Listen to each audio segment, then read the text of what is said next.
I've only seen my older son cry once since, and that was when Ryan was sentenced to another 20 years. It was such a devastating blow, but it has been every single time, year since Ryan was taken to jail, incredibly difficult to negotiate all the emotion and the anxiety that it has brought. But they are strong people, and they are stronger for this that they've had to go through. But it has been very difficult. Heather Cornelius and Chris Paget, thank you so much for joining Times Radio today. Thank you. Thank you very much for having us.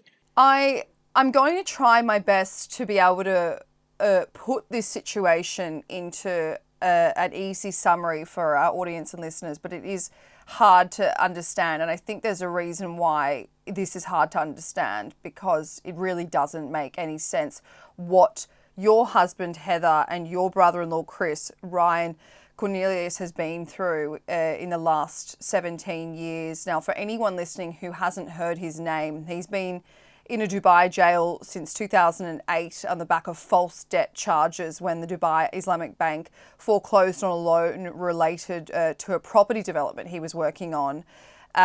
He was sentenced in 2012 to 10 years, and then as he was finishing that sentence, was sentenced to another 20 years on top of that. Now, as I said, I struggle to understand this story because there isn't really any facts to it. So, Chris, I want to start with you. Can you walk our audience through why Ryan has been in jail for 17 years? I wish we knew the answer to that. We can sort of give you give you the facts that we have. It doesn't explain why they're doing this really, really barbarous thing. Ryan was a property developer with a lot of experience in the Middle East. He worked for 20 years before this in Saudi Arabia. He understood the economics of large-scale construction, and when Heather and Ryan and their young family moved from Saudi Arabia to Bahrain, having sold their company in Saudi Arabia, the Gulf was booming. It was boom time for anybody who sort of understood, the economics of construction, which Ryan did. He became an investing partner in 3 large projects. He was building an oil refinery in Pakistan. He was building a large marina residential complex in Bahrain, and he was developing with partners this site, 480-acre site in Dubai, called the Plantation. It was going to be a sort of polo-themed residential leisure complex, very high-end. Now, everything was going great until the financial crisis struck, and it hit property developers all around the world very badly, particularly ones who had their projects still at a stage where they weren't yet generating revenues. His lender informed him, his lender was a Bahrain-based sort of venture capital firm, that they had their loan called in by the Dubai Islamic Bank, which was withdrawing its credit line, and they were going to have to enter into restructuring negotiations. This was obviously pretty bad news for somebody with 3 large projects on the go. They then said Dubai Islamic Bank have made it a condition of restructuring the loan to his lender, that Ryan be a party to this and put up his ventures, all his properties, all his assets as security for the restructured loan. Ryan agreed to do this because it was the only way of keeping his businesses afloat. So he did it. An agreement was duly signed. As part of that agreement, his assets were independently valued for collateral purposes, and the Plantation, the Dubai property development, was assessed by 2 companies, including JLL and an American company, as over $1 billion. So this was comfortably more than twice the value of Dubai Islamic Bank's loan to his lender, which he was now a guarantor to. He and the other parties to the agreement were ahead of their repayment commitments at the time of his arrest. Ryan was arrested en route back from Karachi to Bahrain, and he decided to break his journey in Dubai because he'd come to the conclusion that he was going to have to sell the Pakistan oil refinery in order to have, ensure that he had the funds to meet his commitments to the Dubai Islamic Bank. And he'd received an offer of 200 million for, the half-completed project. He thought he could probably bump that up a little bit. He was going to talk to his partners about that. And he was arrested on entry into Dubai. So that was, something for which he'd been offered over $200 million. He had no idea why he'd been arrested. He was handcuffed, hooded, given a hard time in a padded cell, then shown a statement in Arabic and told that if he signed it, it would clear up the misunderstanding and he could go on his way to Bahrain. He signed it, and instead he was put in solitary confinement. And he was kept there for 7 weeks. And while in solitary confinement, the bank issued him a notice of foreclosure, said, unless you repay the entirety of the debt in the next 15 days, we're going to seize your security. Now, he was in solitary confinement. Couldn't communicate with anybody. 15 days later, they posted the notice that they had seized the plantation. After 7 weeks, he was let out of solitary and into sort of a normal prison cell. 2010, he was put on trial for fraud. The judge threw out the charge. They said, you haven't presented any evidence of fraud. That doesn't often happen in a Dubai court. The judge threw out the charge. So what do? They had, in the meantime, been seizing all of Ryan's personal assets. I'll come in a minute to what they did or didn't do with the commercial assets, because that's instructive. He'd been driven bankrupt. They held him in prison. They appointed a fresh judge. They changed the charge to theft from a state body. That meant redefining the Dubai Islamic Bank as a state body, which it isn't. It's a privately traded bank. And defining his now unpayable loan, the loan that they'd made him incapable of paying off, as therefore theft from the state. And the judge gave him 10 years for that. I'll just pause a minute and go to what they didn't do with his other assets. I told you that he'd had this offer for his oil refinery of 200 million. Now, I did work in a bank for 10 years. When a bank forecloses on the loan, it does its damnedest to monetize the value of any security that's been put up for the loan. That's its primary concern. That's its duty as a bank. That's its duty to its shareholders.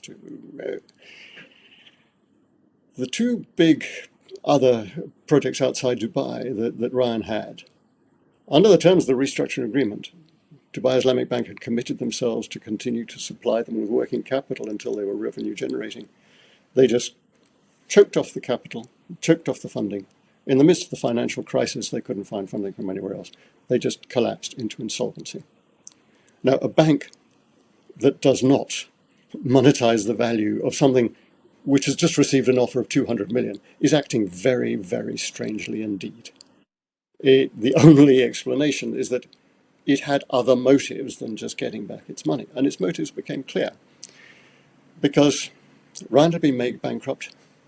A year after he'd been imprisoned, they passed a law called Dubai Law 37, which essentially gives a creditor the ability to prolong the sentence of a debtor if he hasn't repaid his debt. After 10 years, they invoked Dubai Law 37, said, sorry, Dubai Islamic Bank wants you to stay in prison for another 20 years. You're getting another 20 years. No trial, no process, no nothing. And that was it.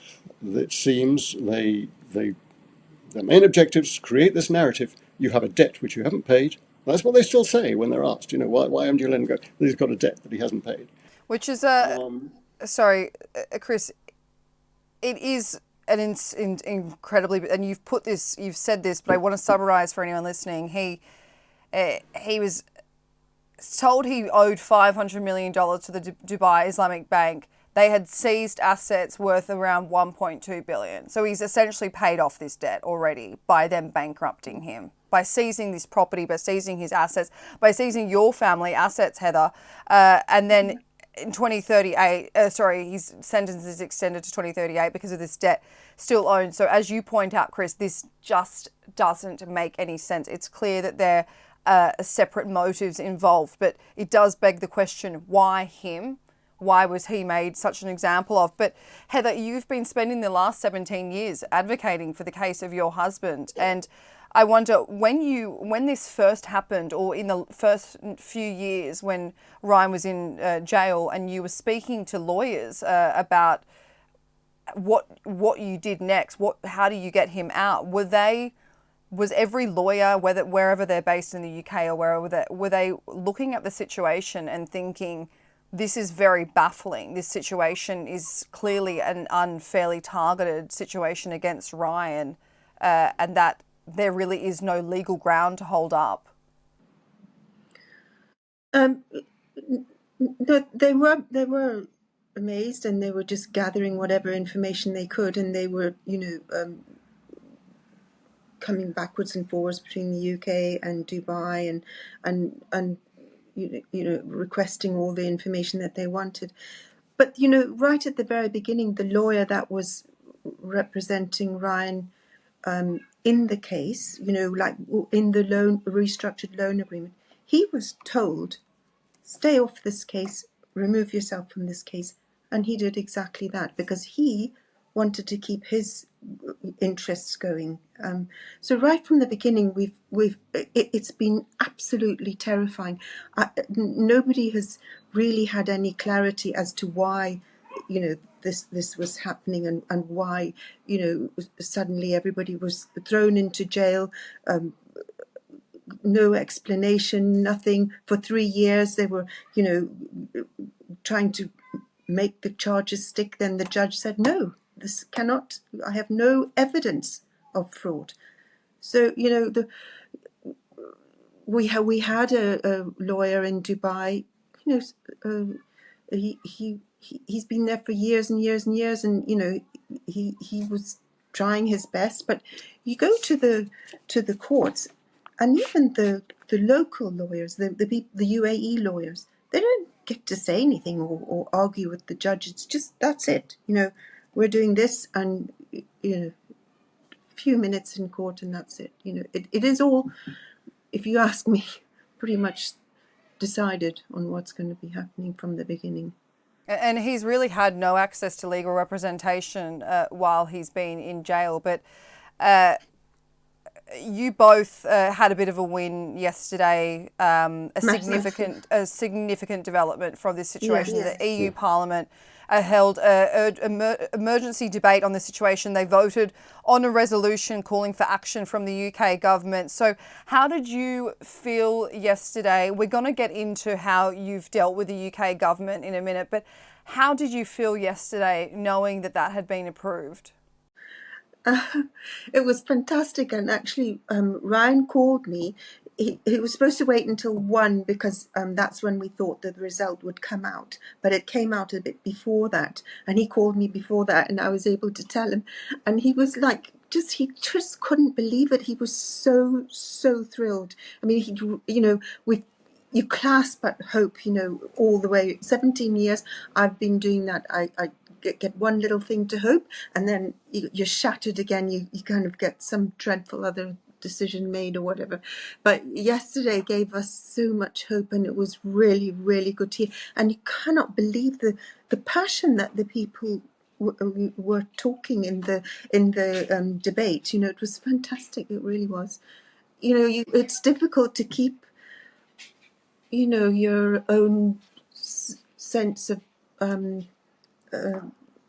that you are a person of any significance, when you have been really pounded down like this for 17 years. And Ryan, I don't even know how he keeps himself so positive and believing that he will get out of there. He is amazing. Is that how he's felt, Heather? Has he always maintained hope that he will get out?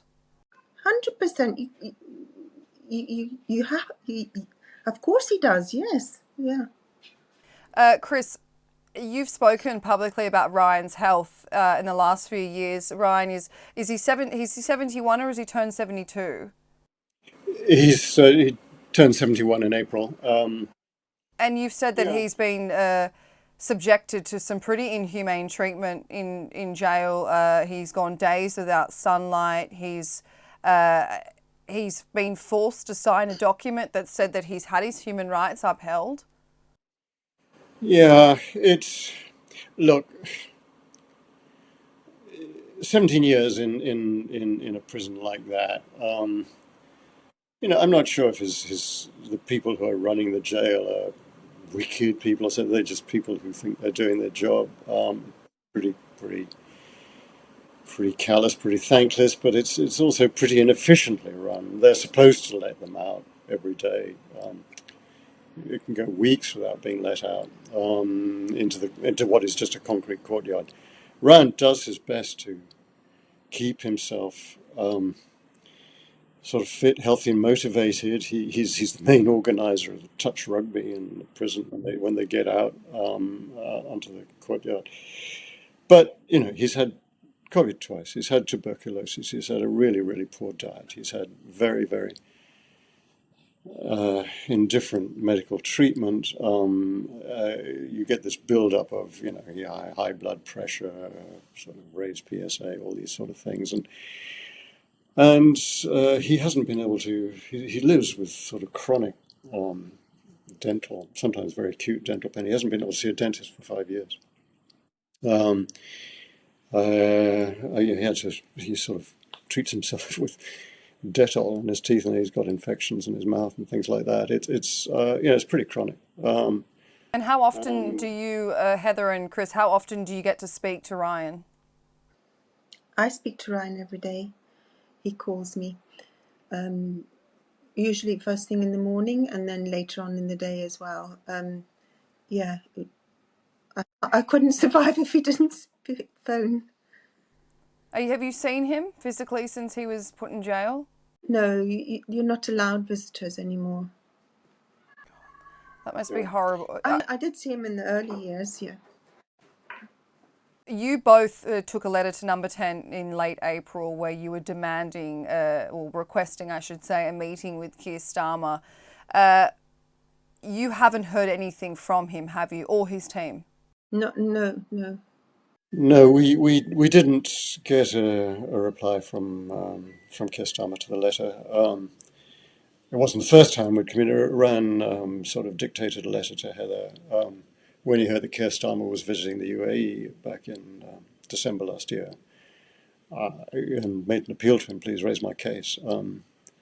Ian Duncan Smith was able to put a parliamentary question to Keir Starmer when he came back from the trip. Keir Starmer confirmed that he hadn't raised Ryan's case, but said that he'd instructed the Foreign Secretary David Lammy to do so. That was last September. The Foreign Office will still, we're coming on to how the Foreign Office, British Foreign Office has dealt with this.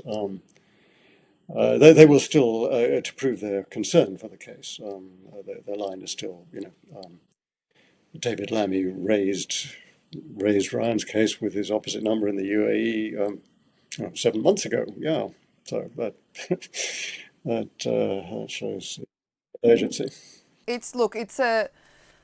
For anyone who's this is a responsibility that does fall on the UK government to get Ryan out of jail. They could use whatever methods they could, but if we look at it from the perspective of we fight to get prisoners of war out of camp, we fight to get any of citizens out of horrible situations, and this is absolutely no different. So you had such bad luck and such silence from the UK government, not just Keir Starmer's government, but any government that has been in place in these 17 years. Heather, you are Irish, and you decided to take this to the Irish government to see what they could do, despite Ryan being, of course, a British citizen, and you've had a lot more luck. So you obviously had that win yesterday in the EU Parliament, but this is a direct result, am I correct, from the reception you've had from the Irish government? Yes, we went over for meetings in Dublin, and then after that we went over for meetings in Brussels, and it's the Irish TDs and then the MEPs over in Brussels. Fantastic. That's 2 months we're talking, a result like that. That's amazing, absolutely incredible. They have been so understanding, so wanting to help, so willing to help. Yeah. The emotional impact of that, I mean, it was pretty amazing. Because when you've had nothing but really sort of bureaucratic weasel words, evasiveness, etc., which is all we got from the British government. For the first 15 years, nothing. The British government, essentially, this is a problem for it. This is something that threatened to complicate its relations, with an important, an important strategic partner, as they choose to think of it. They solved that problem just by refusing to acknowledge that there was a problem, just looking the other way, not acknowledging. Do you feel let down I mean, Heather, you spent a lot of time in London, and Chris, you're of course British as well, but do you feel let down by the UK government? Yes, very much so. Very. No, and I'm afraid I'll have it on my charge sheet. I was actually myself in the Foreign Office for 32 years, so I know this institution from the inside. I know its reflexes, and I know here that this is there is a predisposition to do nothing where possible. Now, doing nothing where possible is a sort of an art form, really, for them. When Ryan's sentence was extended, without trial by a further 20 years, I was able to get a meeting with the then Minister of State, Alistair Burt. I went with the ask was simply, look, not asking you to become involved in a foreign judicial process. We know you don't do that, but will you at least just support a private family plea for clemency to the ruler? He said he couldn't do it. He said policy didn't allow him to do that. That was a bit of a low point. He claimed that the Dubai government was within its rights to have done what it had done. A few years later, finally, thanks to amazing work put in pro bono by two human rights barristers here, we got the case put before the United Nations Working Group for Arbitrary Detention. They examined it thoroughly. They came to a really strong conclusion. That Ryan's guilt was predetermined from the start. He was not received a fair trial, all of that, arbitrarily detained. What did the British government do? I mean, first spent 8 months studying this sort of admirably succinct judgment, and then said, we will now support your private plea for clemency. That's the most that they have done since then.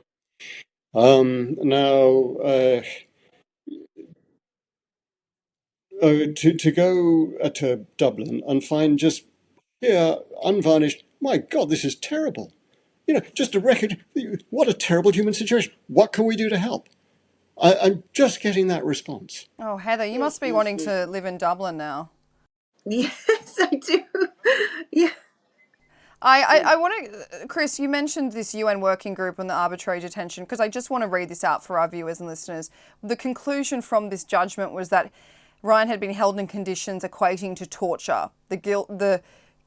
His guilt was predetermined and he did not receive a fair trial. Dubai's retroactive application of Law 37 violated a fundamental principle of international law. So all of that on a British citizen's life who's been in there for 17 years, and yet nothing from the UK government. But I can't keep you too long, but Heather, I do want to ask you, how has your children dealt with Ryan's time in jail? Because your youngest was quite young, wasn't he, when he was sentenced in 2008?